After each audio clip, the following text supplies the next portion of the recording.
Okay. Russia fortifying its 600-mile front line with anti-tank ditches, mazes of trenches, dragon's teeth barricades, and minefields. Okay, so that might give Russian troops a hard time. What I see here is a ill-conceived plan that the Russians had for winning this war, because this is basically, if you're going to concentrate solely on defensive, a 600-mile front line of defenses, Sun Tzu had all kinds of talk about that, about fortifying your right flank will weaken your left, and fortifying your left flank will weaken your right. Fortifying your vanguard will weaken your rear, and fortifying your rear will weaken your vanguard. Strategy, man, strategy. Tank ditches. Nope, we absolutely have machines for solving that problem. Mazes of trenches. Oh, well, this is where your targets will reside when you're firing hand grenades that explode at timed distances from Bradleys. So let's say you have a 100-yard trench, okay? And you have the exploding rounds coming out of that Bushmaster. Basically, what you do is when you set your laser rangefinder to the trench, then you fire that gun over the top of the trench. You don't try to shoot the trench. You fire that gun over the top of the trench. And it's terrifying. It's terrifying. You are literally putting shrapnel in every single inch of that trench. That includes the front wall, the back wall, and the bottom. When these things explode over the trench, they shoot shrapnel back towards the gun that is lethal. So you might have this round go over your head by 15, 20 yards and still kill you. And you get a Bradley or 5 or 6 Bradleys going pop, pop, pop, pop, pop, pop, pop, pop, pop, pop. They're going to empty those trenches in 30 seconds maximum. That is a place where you concentrate your targets.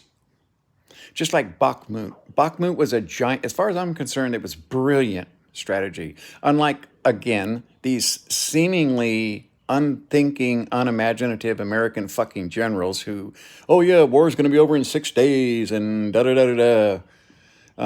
No. As far as I'm concerned, if you're attacking, trenches are where your targets are. Dragon's teeth. Dragon's teeth barricades. I'm thinking a couple of rounds out of that M1. Take care of that too. Minefields. We have devices for sweeping minefields. Russians are the ones that don't want to sweep for mines. Russians are the ones that let their tanks drive over a minefield over and over and over. They get blown up, and this guy drives around that tank, and the Ukrainians know they're going to do that, and that guy runs over a mine. And then this guy comes up behind him, and he tries to go around the other way, and he gets blown up by a mine. The Ukrainians sucker them into a battle, and then they fire artillery shells behind the Russians that are setting minefields. They're mines that come from artillery shells. So basically, you can lay a minefield behind the enemy that was not there previously. That's how you use mines nowadays. We have mine clearing devices. And nothing in here tells me that this 100% defensive position is going to help Russia in any way, okay? The longer this 600-mile front, they can't cover a 600-mile front.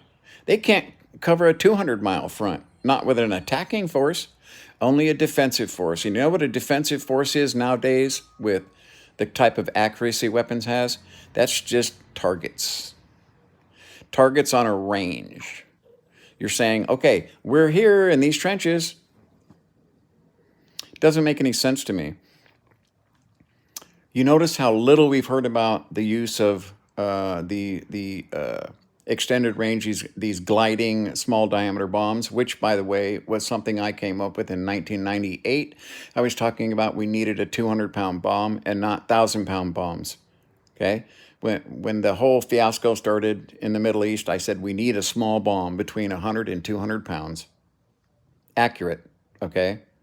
Just like a JDAM, but small, so that you're not causing all this collateral damage and the expense and the cost. And you drop a 2,000-pound bomb on three guys or a 200-pound bomb on three guys, you get the same result.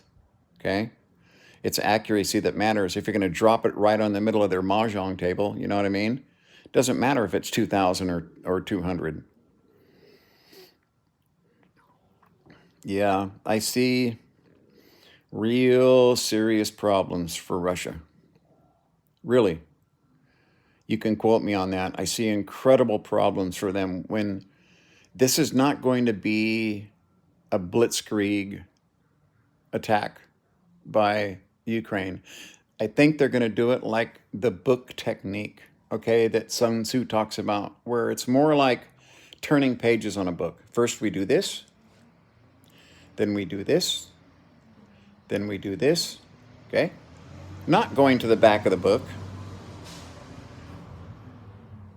just like this. Inexorable movement of your troops forward. Crimea, that is a death trap for any army that is going to try to hold a defensive position there. Not good. Very limited access. Russia does not have a navy. And the navy they have is shit. Yeah. It's a shame too because, it's one thing to have, people convicted of murder being enlisted in the military, and it's another thing to have someone enlisting because they're fighting for their country, their family, their wives and children. There's no comparison here, okay? Again, Sun Tzu. I keep it here at all times. I relate to it at all times, okay?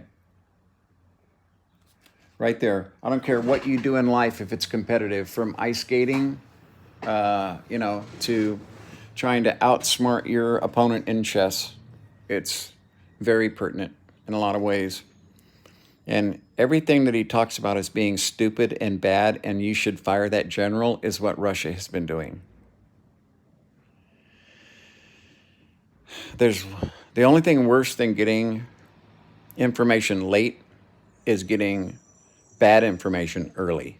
And that's what's happened at the Kremlin. They were told so many lies and they believed their own bullshit. It's tragic. Truly tragic, because not all these Russian military guys were bad people. You basically, in Russia, that's probably got to be one of the, worst jobs you can have. And that's pretty obvious by having to go to empty prisons for your manpower, because people they've got no reason to fight for Vladimir Putin. I don't believe all the fucking bullshit. I look and I see, just knowing how people are. Trust me, people are the same everywhere. People are the same everywhere. Okay, I've been a lot of places. They're the same everywhere. They want the same things. They need the same things. Okay, we're all basically the same. You can tell that there's no moral law in this war for Russia. They have all of the people that have left the country are saying that this was a fascist attack, that Vladimir Putin's insane. Yeah. I feel sorry for the innocents, the civilians that Russia murdered. I consider it murder when you're shooting missiles at apartment buildings, when you're giving orders to troops to kill everyone and everything, and they're murdering children and shit. You're never, ever going to win a war doing that. You are never going to win a war doing that. Do you want to know why they're having such a partisan problem? Why Russia is having a partisan problem? Do you know why? Because they're repulsed by the idea that their military is murdering children. So I don't see that stopping, and I see it increasing exponentially over time. This partisan problem is going to really bite them in the ass. It's every train that seems to be running is hit nowadays.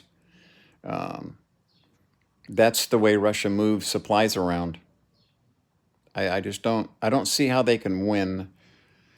I'm just appalled by the number of casualties on both sides. No one ever wins a war that is started for human needs, which is almost every war. It's oil, power, resources, control, politics, ego, egomaniacal people. I don't know of any justification for starting a war with your neighbor unless they started a war with you. So